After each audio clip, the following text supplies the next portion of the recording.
Hey everyone, this is NHL News Support. So back in the video, and I want to talk about goaltending. I thought about this question, and I thought maybe I want to make a video on this about goaltending.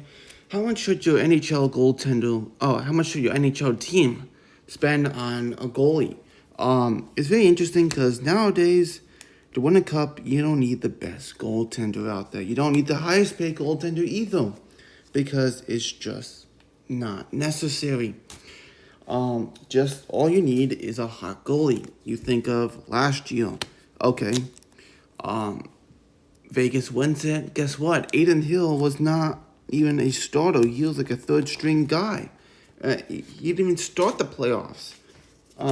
We know who started the playoffs. It was Larry Boussois, and it was supposed to be Logan Thompson, but he was injured. So midway through the playoffs, here comes Aiden Hill, and guess what? He plays fantastic, and he holds the starting job, and he gets a 2-year deal at $4.9 million. So hot goalie at the right time can help your team win the Stanley Cup. So how much should you pay on goaltending? Let's look at top 10 here of how much a goalie gets paid. Obviously, Carey Price is number one at 10.5. That's the most a goaltender ever been paid in the cap era at 10.5. But obviously, Carey Price is not playing anymore. He's done because of his knee injury. He will not play again at 35 years old. Second on the board, who is playing, is Sergei Bobrovsky. Sergei Bobrovsky is a Panther goalie. They actually got to the finals with him, but they never even started with him in the playoffs, starting with Alex Lyon, making even Sergei Bobrovsky the third string goalie because all year last year, he did not play well. And you think of that at a 307 goals against average and 901 save percentage. That is not what you pay for at $10 million. Well, he did really bounce back, and he played like a $10 million goalie during that playoffs when he was counted on. But do you need a guy like that? Most likely not, right? Not really. Just a hot goalie. Andrei Vasilevskiy is another guy to think about here. He has won 2 cups, 2020, 2021. You think of that. Vasilevskiy won it, but his team was fantastic in front of him. But doesn't mean I'm knocking on him saying he's not a good goalie. He's a fantastic goalie, but apparently he was on a great team that helped him win the cup. To score, to defend, which obviously helps as a goaltender. At $9.5 million, yes, Andrei Vasilevskiy is worth it for that. Now thinking about at number 5, John Gibson. He's at $6.4 million. He has not played good the last couple of years. He almost needs a new, scenery. He is a guy that is interesting at 29 years old. So the Ducks may be moving from him eventually, but we'll see. Matt Murray, another guy, 29-year-old at 6.25, retained salary. I think it's about 4.5.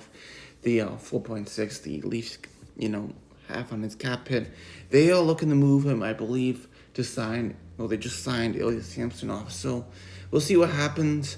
But Murray is a guy who gets injured frequently, so spending money on them, and then you find out maybe it's not worth spending that much, right?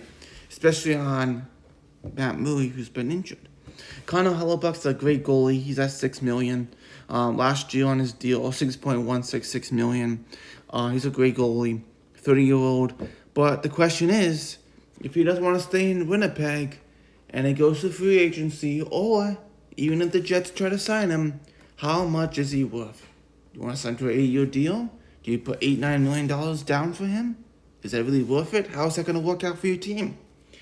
Do you want to spend that much on a player that's a goalie that maybe doesn't play, maybe plays so-so after 30 years old? Not knocking on Hellebuyck. He's a great goalie, but hey, he had a 249 goals against average and a 920 save percentage, but still, would rather spend it on something else and get a cheaper goalie. That's the thing. And could you win a cup with a cheaper goalie? Putting it out there. Jordan Bennington was an amazing run to the 2019 Stanley Cup, winning the cup with him as a rookie. He's 29 now at a $6 million deal. He was not good this year. 331 goals against average and an 894 save percentage. So looking at that, hey, what do you think about that? Is it worth it spending that much on the long-term, worth of him? That's the thing. Jacob Markstrom hasn't had a good year last year. Year before, definitely better. A 33-year-old now. $6 million at 292 goals against average, 892 save percentage. Looking at that, Phil Grubauer definitely played better in the playoffs in the season. Igor Shesterkin definitely worth it at his age.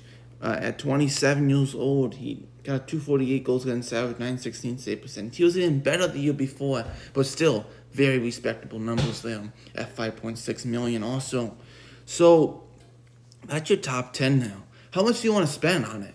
Like, you want to spend crazy on it and realize all you need is a hot goalie to win the Stanley Cup? That's the thing. Goaltending was a lot more dependable.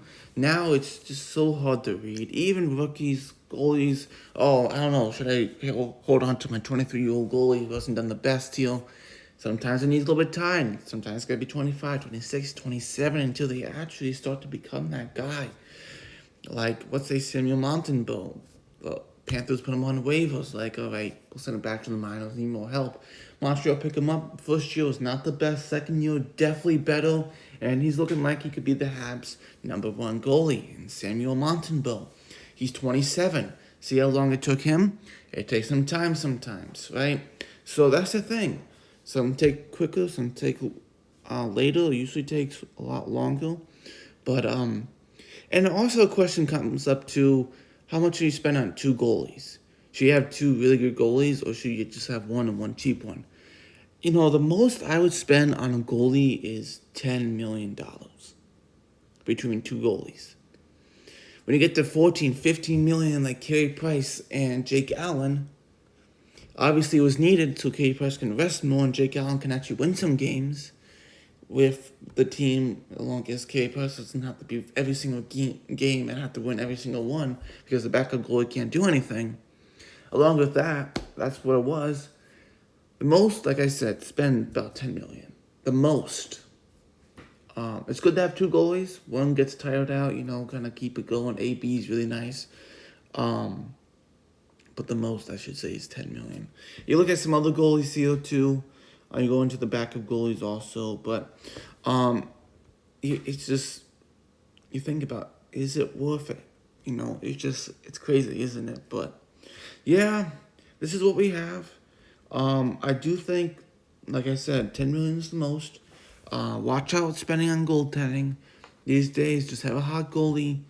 And yeah, watch your goaltending, how much you spend on it. Because you can spend it on a really good player, on a forward or defenseman, and you might be missing out on opportunities. So, not saying goaltending is not important. I think it's very important. You need a good, hot goalie in the playoffs. Without that, you're not making the playoffs, nor winning the Stanley Cup, right? So, thank you for watching. I'll see you next video.